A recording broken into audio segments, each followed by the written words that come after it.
salve, meus queridos e queridas alunos e alunas do canal Educação. Sejam bem-vindos e bem-vindas a mais uma aula para vocês da terceira série do ensino médio, turno noite, na disciplina Meu Pequeno Mundo.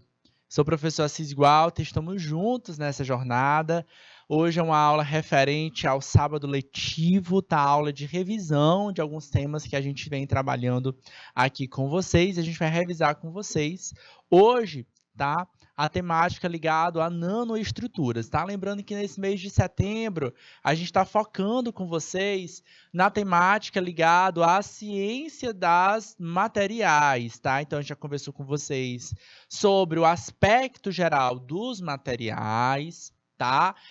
Sobre a estrutura, a composição química, as propriedades físicas dos materiais. A gente conversou com vocês sobre a ideia das tecnologias desses materiais. Em que sentido, professor? Em proporcionar soluções viáveis a problemas do ser humano. E hoje a gente vai focar nesses materiais em uma propriedade ou num tamanho, numa proporção em uma estrutura nanoscópica, tá bom? Objetivo da nossa aula: conceituar nanoestruturas, refletir sobre potencialidades e exercitar algumas questões que abordem as nanoestruturas e nanotecnologia. Galera, nanoestrutura, tá? Nada mais é do que um material, tá? Em tamanho ou em uma proporção na medida lá da nanoescala, tá? Então, é um tamanho intermediário entre o que a gente chama de estrutura microscópica e estruturas moleculares, tá? O detalhe nanoestrutural é uma microestrutura em nanoescala. A descrição de nanoestruturas é necessário diferenciar entre o número de dimensões no volume do objeto em nanoescala. Então, só para a gente resgatar aqui o sistema métrico no qual a gente classifica, tá? Então, a gente tem, ó, vou voltar aqui, ó, só para a gente exercitar aqui a proporção, tá? A gente tem, galera, um sistema internacional de medidas, tá? No qual a gente vai classificar, a gente vai medir, né? A gente vai conseguir converter determinados pontos de medidas. São essas medidas aqui que a gente tem.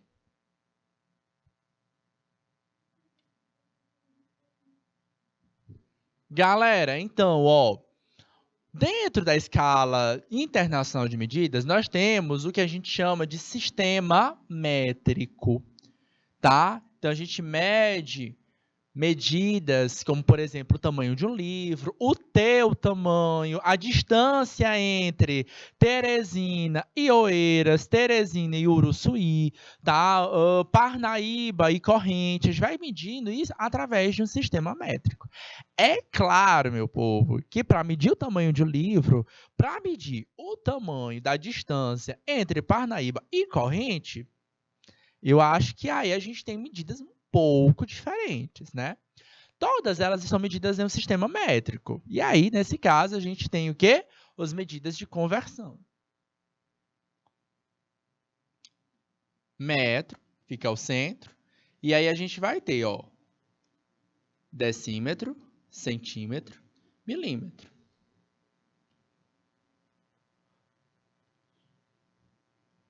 Decâmetro, hectômetro, quilômetro. Ok? Sempre que a gente quer, certo? Se afastar do sistema métrico, seja, por exemplo, indo para o milímetro, a gente vai, ou sempre que a gente quiser se deslocar para a direita, a gente vai multiplicar. De medida em medida, a gente vai multiplicando por 10. Se eu tenho 1 metro, eu vou multiplicar, vou botar de outra cor só para a gente chamar a atenção. A gente vai multiplicar por 10 vezes 10. Ok?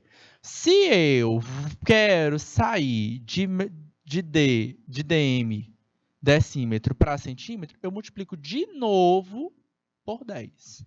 certo? Ou seja, se eu quero afastar de metro para centímetro, eu multiplico por 10 duas vezes. Em outras palavras, eu vou multiplicar por 100. Se eu quero me afastar de metro para milímetro, eu vou multiplicar por 10 3 vezes. Ou, em outras palavras, eu multiplico por 10 mil vezes. Traduzindo, botando aqui, ó, em uma outra linguagem, de metro para milímetro, nós temos uma escala de multiplicar por 10 a 3, tá? Ou por 1000. 1, 2, 3. Certo? Certo? Eu preciso multiplicar vezes. Certo? Vezes 1000. 1 metro, 1000 metros. 2 metros, 2000 milímetros, no caso. Certo? Eu preciso mudar para essa escala. Tá bom? Se o caminho for invertido, do milímetro, tá? Para o metro, a gente vai de ponto a ponto, dividindo por 10.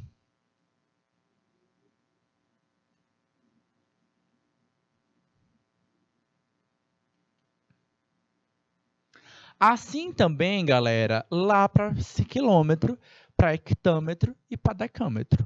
Beleza? A gente vai multiplicando por 10, ou, aliás, dividindo por 10, se o sentido é esse invertido, da direita para a esquerda, tá? Em outras palavras, tá? Se a gente quer aí converter 1000 milímetros, a gente precisa dividir por 10. 1000 milímetros significa dizer 1 metro. Ou, em outras palavras também, a gente vai ter aí aquela conversão. 1 milímetro em metro, a gente vai ter que dividir por 10, ou a gente vai ter aí, ó, 10 a menos 3 metros, certo? Então, em vez de ser 10 a 3, a gente vai estar aí 10 a menos 3 metros, tá? É claro, galera, que dentro de uma escala micrométrica e nanométrica, a gente entra em outros pontos de escala, certo? Aí a gente vai ter aqui, ó, se eu quero converter de metro para micrômetro, esse símbolozinho, ó, parece um U com a perninha esticadinha, a gente chama isso de mi, tá? É uma letra grega, tá? Então, na escala micrométrica, é isso aqui, tá? A gente vai ter que multiplicar isso não por 10 a 3, mas por 10 a 3 mais 3 vezes, ou seja, 10 a 3 vezes 10 a 3 de novo, a gente vai ter 10 a 6. A gente soma os expoentes, tá bom? A gente conserva a base e soma esses expoentes. Então, a gente vai ter que multiplicar por 10, por 10, por 10, por 10, por 10, 6 vezes, tá bom? Então, 1 metro equivale a 10 a 6 micrômetros. E se eu fizer o inverso aqui, professor? E se eu tiver aqui, ó, 1 micrômetro, e eu precisar converter ele num sistema métrico, no metro. Então, a mesma coisa. A gente vai ter que dividir por 10 6 vezes. Ou multiplicar vezes, tá? 10 a menos, 10 a menos 6, tá? Multiplica, tá? Por quê? Porque aqui a gente está falando sobre 10 elevado ao negativo, a um expoente negativo. Então, meio que a gente está dividindo, certo? É esse 10, esse 1000, né? Esse 1 milhão aí, dividido, tá? Então, não está necessariamente multiplicando. Por fim, a gente vai ter a última medida, que é o que a gente de fato quer agora, tá? O que seria isso, professor? Se a gente quer converter o metro em quê? Em nanômetro. É o N e o M, certo? Nesse caso, a gente vai ter que multiplicar por 10 mais 3 vezes. Então, a gente está falando sobre 10 a 9. É uma multiplicação. Vezes, ok? Então, a gente está falando de 1 bilhão. é um bilionésimo, tá? O micrômetro está falando, ó, vezes 10, 1 milhão. Já nanômetro está multiplicando por 10, por 1 bilhão, galera, certo? Então, é uma bilionésima de partes. Se eu tiver numa escala oposta, se um objeto que eu estou observando, e é isso que a gente quer, tá? Observar um objeto na medida ali do nanômetro, com 200 nanômetros, com 20 nanômetros, com 400, com 500 nanômetros de tamanho. Então, se eu quero observar ele, converter essa medida, 200 nanômetros em metros, então a gente vai ter que fazer essa marcação aqui. Cadê a borrachinha? Tá? A gente vai ter que fazer essa conversão aqui, ó. 1 nanômetro em metros, a gente vai multiplicar também por 10 a menos 9, certo? E aí a gente vai ter essa conversão. Em outras palavras, tá, galera? Se a gente tem que fazer uma multiplicação aí, por exemplo, dos famosos aí 200, tá?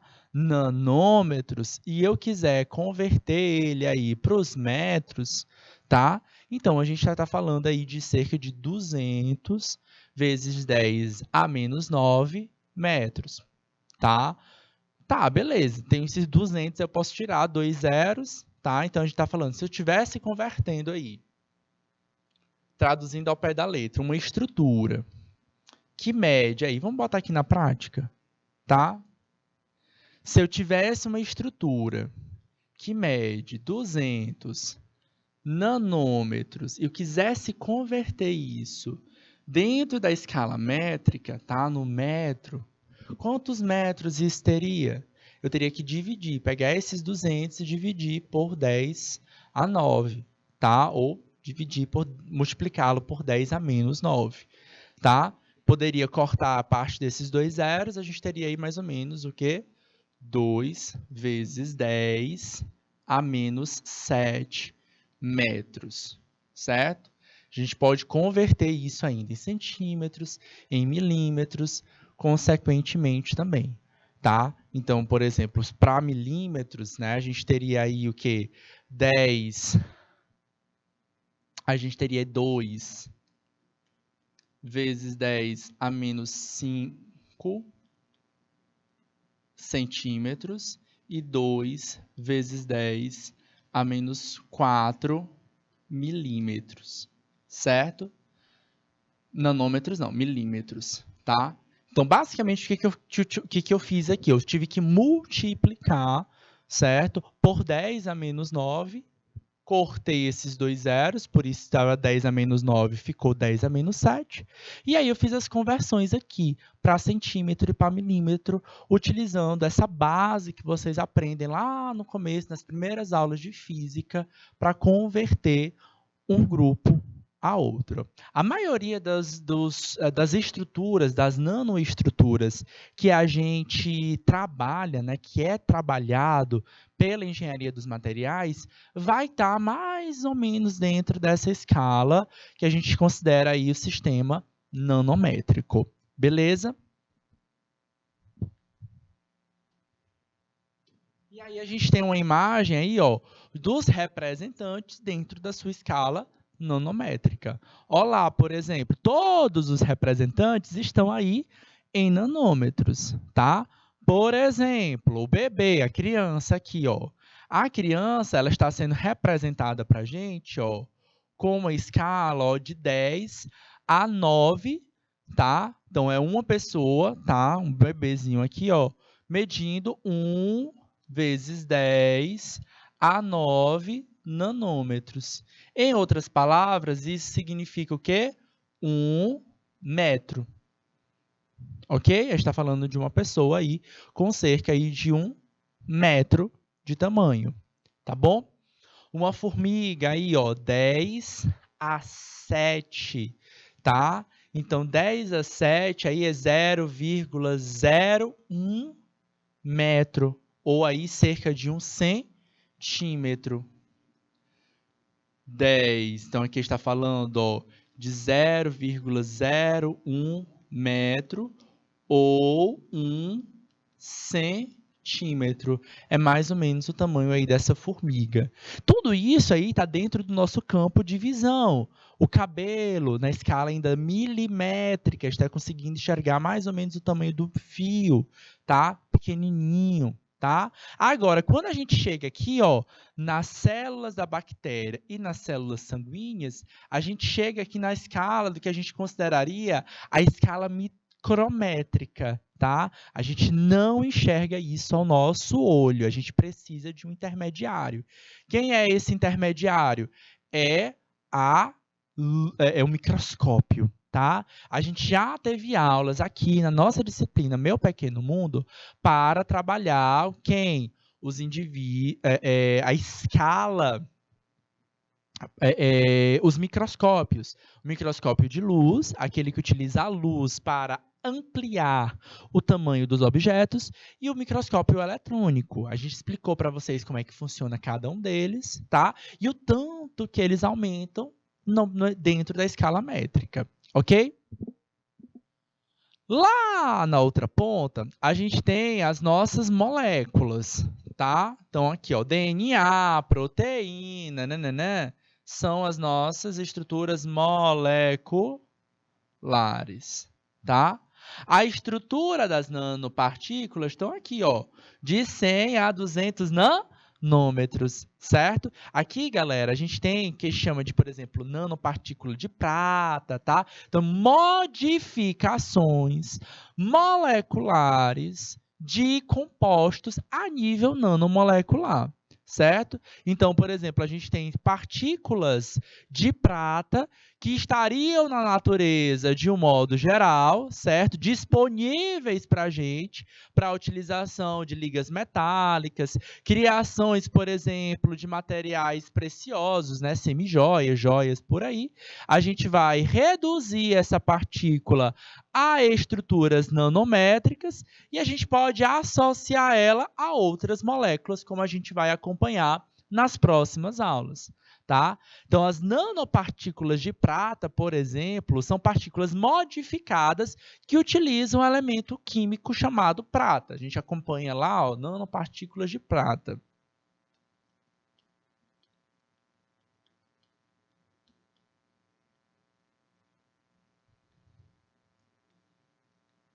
Se AG aqui, galera, representa o elemento químico prata. Olha só como essa aula vai aqui, mescla química, física, né, propriedades físicas, né, os cálculos de medida, elementos químicos como, por exemplo, prata, tá? Então, ciência dos materiais, engenharia dos materiais, a gente precisa estudar bastante toda essa composição, as propriedades físicas, as propriedades químicas da matéria. E claro, se você tiver um interesse que essa nanopartícula de prata tenha uma solução ou dê uma solução para o sistema biológico, eu preciso também conhecer esse sistema biológico.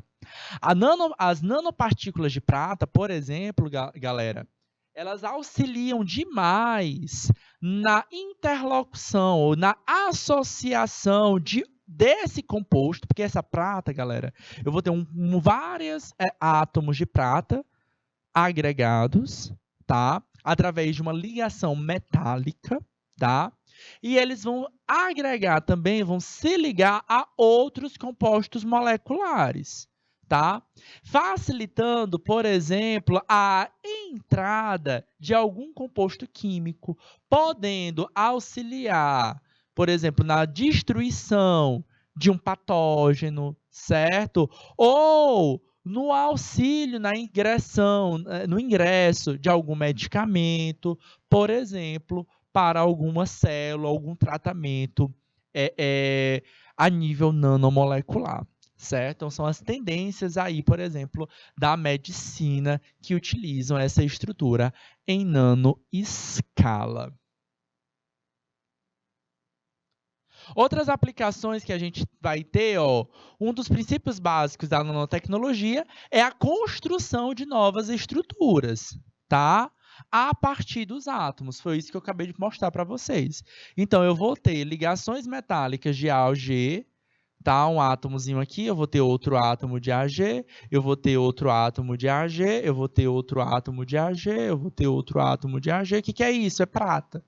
Eles vão estar agregados um do ladinho do outro, como normalmente eles ficam, tá? Isso aqui seria uma partícula comum. Se você for pegar lá uma liga metálica que tenha só prata, por exemplo, você vai observar esse tipo de ligação química, tá? Eu vou reduzir essa partícula à menor divisão que eu consigo fazer fisicamente ou quimicamente, tá? Através de pirólise, através de outros processos químicos e físicos de alta temperatura, pressão, diluição desse material, tá bom? Diminuo, reduzo ao máximo possível. Vou colocar em uma outra solução, né? Uma solução aquosa, tá? Até ela reduzir. Eu vou começar a associar a essa partícula o quê? Outros compostos, como, por exemplo, compostos ligados dos óleos essenciais, por exemplo. E aí, o que acontece? Essas nanopartículas de prata não viram mais só prata. Elas ganham o quê? Outros elementos associados, pequenas moléculas também, por exemplo. E aí a gente tem uma estrutura diferente, uma estrutura que foi criada, certo? Através do conhecimento humano. Para isso eu preciso entender muito bem como essa molécula de prata, né? E aí a gente pode utilizar outras, pode usar cobre, ferro e aí por diante. Como é que esse elemento químico que antes fazia um determinado tipo de ligação química, como é que ele vai conseguir interagir com outros elementos químicos, fazendo outras reações químicas? Aí vai ser ligações diferentes. Podem ser ligações covalentes, ligações iônicas. Como é que a gente consegue fazer essa ligação? Tá? O que energia eu preciso aplicar? Basta eu juntar, associar um com o outro? Eu preciso descarregar energia? Eu preciso fazer uma descarga elétrica? Tá? Então, eu preciso fazer esse acompanhamento através dos estudos da química. Tá? Professor Alcides, a professora Érica da Química vão falar um pouquinho sobre a diferença entre essas ligações químicas. O que é uma ligação covalente, o que é uma ligação metálica, o que é uma ligação iônica. Vocês vão resgatar isso aí lá nas aulas com os professores de Química, tá bom?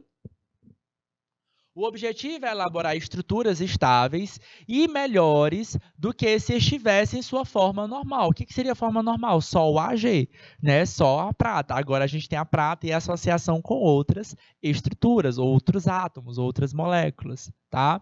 Isso porque os elementos se comportam de maneiras diferentes em nanoescala. E aí, nesse tamanho, nessa proporção, ela vai conseguir penetrar, entrar em determinados componentes, como, por exemplo, dentro de células.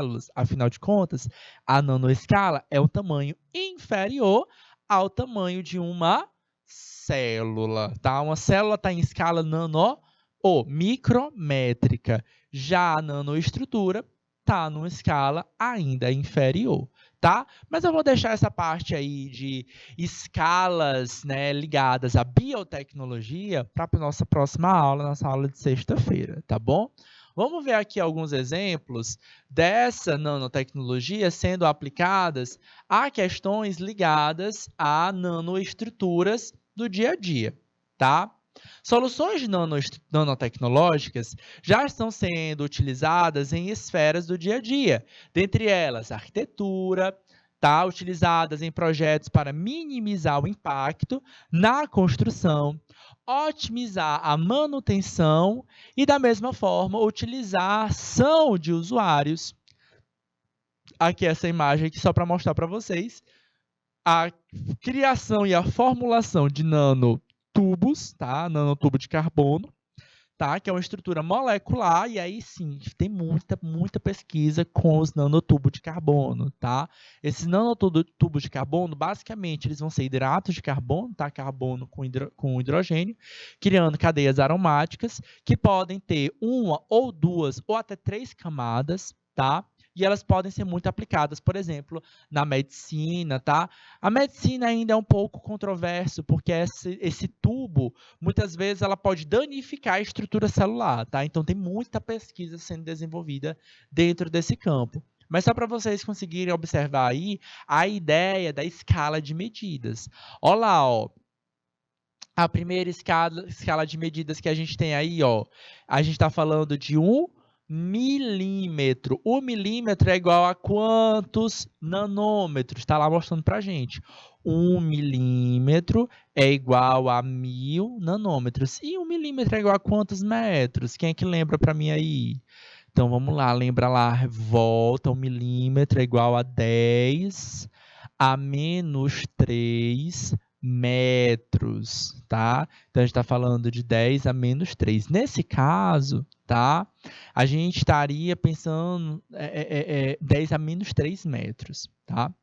O pólen, tá? Por exemplo, pólen da erva de Santiago, que mede cerca aí de 20 micrômetros, tá? Micrômetro, 1 micrômetro para nanômetro, a gente está multiplicando por 10 a 3, tá? Então, a gente está falando de 20 micrômetros, significa isso, então 20 mil nanômetros, tá? Como é que eu sei, professor, que um micrômetro tem igual a 1000 nanômetros? Pensa lá naquela escala. Pensa lá naquela escala que a gente mostrou que eu mostrei para vocês, tá? 1 metro equivale a 10 a 6 micrômetros. 1 metro equivale a 10 a 9, o que? Nanômetros. Em outras palavras, 1 micrômetro. Então, daqui a gente consegue extrair que 1 micrômetro equivale ao que? A 1 vezes 10 a 3 nanômetros, certo? Beleza? E aí a gente vai observar que um microtubo, né, ou um nanotubo de carbono vai medir cerca de 2 nanômetros. Esses 2 nanômetros aqui em metros, se a gente fosse voltar, estaria falando de 2 vezes 10 a menos 9 metros, tá?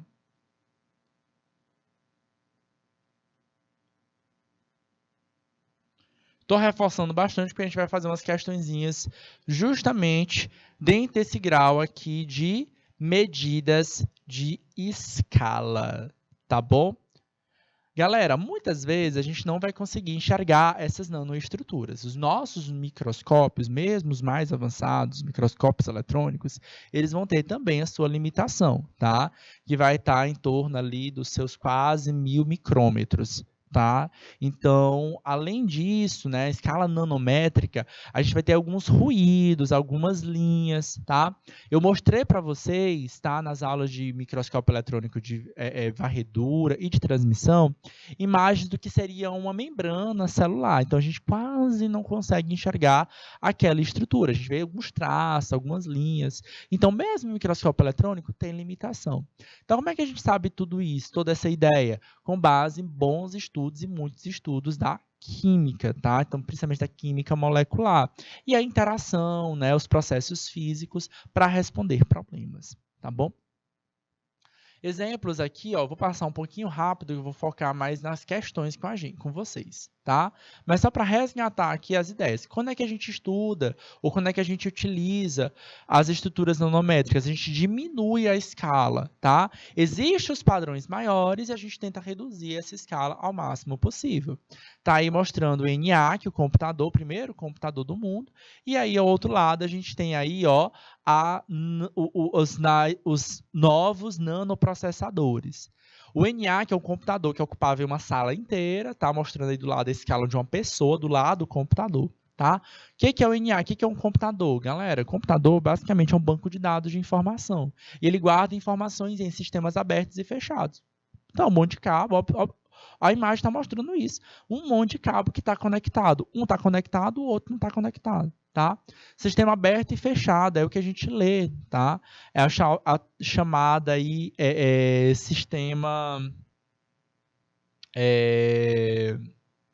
sistemas de zeros e sistemas de uns, tá? Então a gente tem esse sistema aí que basicamente é isso. Então hoje o que a gente fez? A gente conseguiu reduzir, tá? A nível escalas nanométricas esses sistemas abertos e fechados a nível nanoestrutural, certo? Permitindo que um equipamento consiga guardar e processar muito mais informações em um espaço cada vez menor. E aí a gente consegue colocar o quê? Um celular para ser inteligente, um relógio para ser inteligente, um fone de ouvido para ser inteligente, um óculos para ser inteligente, né? Alguns anos atrás foi lançado, né, os óculos da Google, por exemplo, e a gente tinha toda essa integração aí com rede social e tal. Não pegou, né? Não foi muito para frente, tá? Mas foi uma grande revolução para o momento, tá?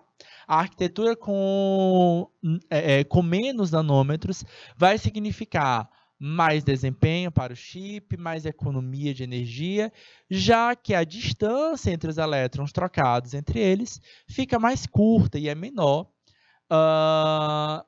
e a menor resistência do processo. Também gasta menos energia, né? Dissipa menos energia, esquenta menos, tá? Cada vez mais, no dia a dia, na prática, galera, aí vocês vão ver isso vindo aqui, ó.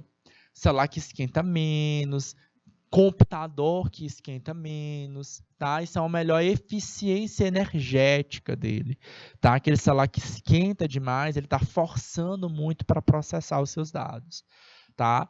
Então a gente vai ter computadores, né, ou processadores que vão conseguir ter uma melhor memória, melhor eficiência. E normalmente quando a gente escolhe um celular, então diante de tantas informações, vai estar lá especificando quem é o processador, qual é a memória interna e qual é a memória RAM. Esses 3 pontos contam muito, né? Como se fosse uma tríade, tá? Para fazer com que a eficiência energética desse processador seja a melhor possível, tá? Então, eu preciso de um processador que consiga processar o maior número de dados, associado também a uma memória volátil, tá? Em outras palavras, o que é uma memória volátil, professor? É a chamada memória RAM. É aquela memória que não é para armazenar os dados gerais do computador, mas é aquela memória que vai ficar lendo os arquivos que estão abertos. Se um programa exige, né? Pensa no teu celular, um programa que vai exigir muitos dados, ficar lendo vários dados ao mesmo tempo, tá? É um jogo de computador pesado, que vai precisar ficar pegando vários dados do programa e processando eles simultaneamente, tá? Ou quem faz muita coisa ao mesmo tempo, né? Quem escuta música, acessa o Facebook e ainda está preenchendo lá um formulário, né? Fazendo 3, 4 coisas ao mesmo tempo, se ela começa a travar, tá? Então, eu preciso de um bom processamento, uma boa capacidade de processamento associado também a uma boa memória RAM, tá? Para tudo isso, eu preciso de uma boa quantidade de espaço. Só que cada vez os nossos celulares estão ficando mais finos, tá? Até que por imagem, né? Teve uma época que a gente estava com celulares bem pequenininhos, né? Hoje em dia, a gente nem quer mais celular tão pequeno, a gente quer celulares maiores por conta da tela, né? Só que está fazendo com que os nossos celulares fiquem cada vez mais finos, tá? Houve um tempo que os nossos celulares estavam ficando tão finos que acabou, né? Porque os celulares começaram a explodir, a estourarem, né? E teve que dar uma freada, né? Nesses celulares tão finos no mercado, tá? Por quê? Porque provavelmente a tecnologia de processadores não estava tão bem apurada, tá? Hoje a gente está chegando num ponto que está ficando bacana, né? Tá transformando esse produto cada vez mais fino. E não é só isso que está mudando, tá, galera? As telas estão mudando também, tá? Os LEDs das telas também estão mudando, tá? Vamos só mostrar aqui, ó, o LED mudou, tá? O LED permitiu que a tela tenha ficado mais fina, tá? Então, esses celulares, por exemplo, com tela dobrável, né, tá no mercado da Samsung, da Xiaomi, é por conta da mudança do LED, tá? Então, a gente está falando de OLED hoje em dia, tá? E esses OLEDs, eles têm um processamento diferente do LED convencional. O LED ele já é uma tecnologia super avançada, né? Uma lâmpada convencional. É uma luz com uma ponto de luz, tá? Então, a gente já conversou com vocês sobre ponto de luz. Então, a luz, galera, é uma onda é uma perturbação que se propaga no movimento ondulatório. Só que quando ela passa por um local com índice de refração, tá?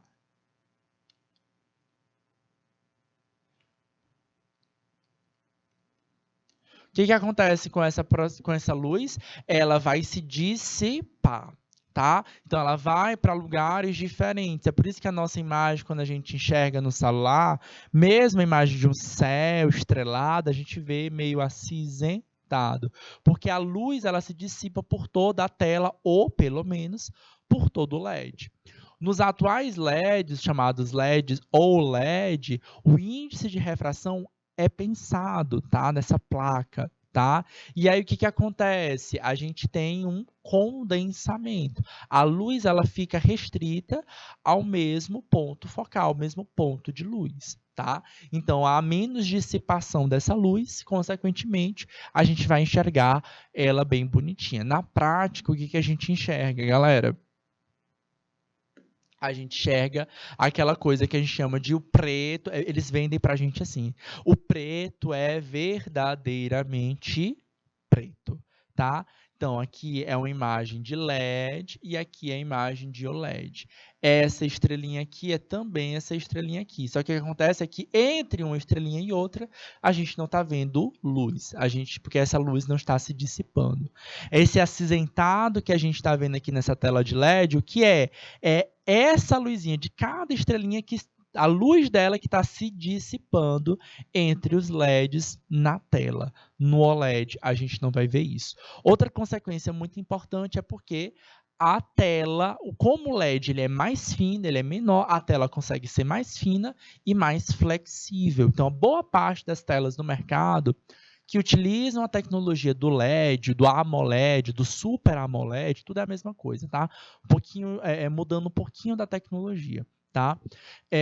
Tornam as telas cada vez mais finas. Então, se você compra o celular hoje da Samsung, que utiliza a tela a AMOLED, ou Super AMOLED, tá? Que hoje em dia esses celulares estão cada vez mais acessíveis, tá? Eles vão utilizar uma tela que é, sim, flexível, que em algum grau flexível. É claro que eles vão aplicar aí um perfil laminado para garantir mais resistência, e sim, a palavra é essa. Lembra lá do que a gente já explicou para vocês, tá? Que esse perfil laminado de vidro, tá? É um material cerâmico, tá? O vidro é um material de cerâmica, tá? E ele pode conferir, ele tem uma propriedade física que a gente vai dizer de dureza ou tenacidade. São características inversamente proporcionais. Quanto mais duro, mais resistente e mais difícil de ser riscado e capaz de riscar outros materiais. E quanto mais o que tenaz, menos resistente, mais maleável ele vai ser e mais difícil de quebrar. Quanto mais resistente, ele também pode quebrar com facilidade, tá? Então, a gente vai buscar hoje as pessoas querem tanto, material que risque menos, né? Eles vão chamar essas telas hoje em dia, pelo menos do lado da Android, essas telas de gorila, né? Os tais de Gorilla Glass, que você pode arranhar, pode botar dentro da bolsa com a chave e não vai arranhar, certo? Ele é material mais duro, tá? Que tem facilidade para riscar, mas tem dificuldade para ser riscado, mas ele quebra com facilidade. Se cair, a tela trinca todinha, certo? Ao contrário, por exemplo, de materiais mais tenazes. Quando o celular é feito com uma tela que tem uma tenacidade maior, ela consegue ser mais flexível. Qual é o objetivo que eu quero? Ter mais resistência ou mais flexibilidade? Aí o usuário vai ter que mostrar para a gente. Bora praticar, galera. Vou avançar aqui para a gente avançar aqui para as nossas questõezinhas. Ó, vamos ver como é que a gente pode aplicar isso, esse conhecimento trabalhado na aula de hoje, dentro de questões práticas do dia a dia, tal, talvez uma questão de Enem. A nanotecnologia é um dos ramos mais promissores para o progresso tecnológico humano. Essa área se baseia na manipulação de estruturas em nanoescala, ou estruturas em escalas de comprimento. Segundo o que é indicado no próprio nome, a ordem da grandeza é nanotecnologia, galera. Eu preciso transformar em escalas de nanômetros. Todas essas alternativas estão na escala métrica. Eu preciso relembrar que 1 metro equivale ao que? A 10. 1 vezes 10 a menos... a menos não. Borrachinha. 1 metro equivale a 1 vezes 10 a 9 nanômetros, tá? Se eu fizer o caminho invertido, 1 nanômetro vai equivaler, então, 1 vezes 10 a menos 9 metros. Essa é a nossa resposta. Então, como eu quero em metros, 1 nanômetro, o que a gente teria aí? 1 bilionésimo de parte. Qual dessas alternativas seria aí, galera? A, B, C, D ou E?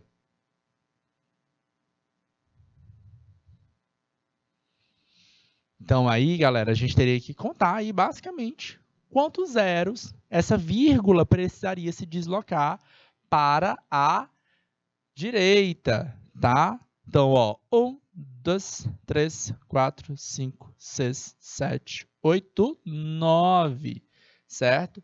Fechando aqui a nossa alternativa aí, com 10, 0,00001, ok? Outra questãozinha aqui, galera. Cientistas da Austrália descobriram um meio de reproduzir roupas que se limpam sozinha. Oh, maravilha! Queria, hein? Não ter que lavar a roupa, dá mau trabalho. A equipe de pesquisadores usou nanocristais de dióxido de titânio, o TiO, que, sob a ação da luz solar, são capazes de decompor as partículas de sujeira na superfície do tecido. O estudo apresentou bons resultados com fibras de algodão e seda. Nesses casos, foram removidas as manchas de vinho, bastante resistentes. A nanocamada protetora poderá ser útil na prevenção de infecções em hospitais, uma vez que o dióxido de titânio também demonstrou-se eficaz na destruição das paredes celulares de micro-organismos que provocam infecção. Olha lá, a nanopartícula associada à saúde, galera. O termo nano vem da unidade de medida nanômetro, que é a bilionésima parte, bilhão, tá? Bilionésima parte do metro. Pergunta. A partir dos resultados obtidos pelos pesquisadores, em relação ao uso de nanocristais de dióxido de titânio na produção de tecidos e considerando uma possível utilização dessa substância no combate a infecções hospitalares, pode-se associar que os nanocristais de dióxido de titânio, vamos nós, alternativa A, são pouco eficientes em ambientes fechados no escuro. Alternativa B, possuem dimensões menores do que a de átomos formadores. Alternativa C, são pouco eficientes em ambientes fechados e escuros. Alternativa D, destrói micro-organismos causadores de infecções por meio de osmose celular. Alternativa E, interagem fortemente com material orgânico devido à sua natureza apolar. A partir dos resultados obtidos pelos pesquisadores em relação ao uso de nanocristais de óxido de titânio, a produção de tecidos e considerando a possível utilização, galera, não vai muito longe não, galera. Professor, eu não sei essa relação de se está em ambiente claro, escuro, se faz diferença. Galera, presta atenção no que o meu contexto me apresentou. O que o enunciado está falando sobre essa ideia de luz? Não. Então, não tem a ver com esse ponto. A gente vai pensar aqui, principalmente o fator aqui associado às questões que a questão já me apresentou, certo? Tamanho de átomo ser menor do que o átomo não tem a ver com nanoestrutura, certo? Aqui o grande foco aqui vai estar ligado justamente ao que o que foi apresentado dentro do nosso enunciado. Galera, o nosso tempo fechou. Ainda ficou uma questãozinha para vocês responderem, tá? E aplicarem os seus conhecimentos. Foi um prazerzão estar com vocês. A gente se encontra no nosso próximo encontro, na próxima sexta-feira. Grande beijo, um grande abraço. Até lá. Tchau, tchau.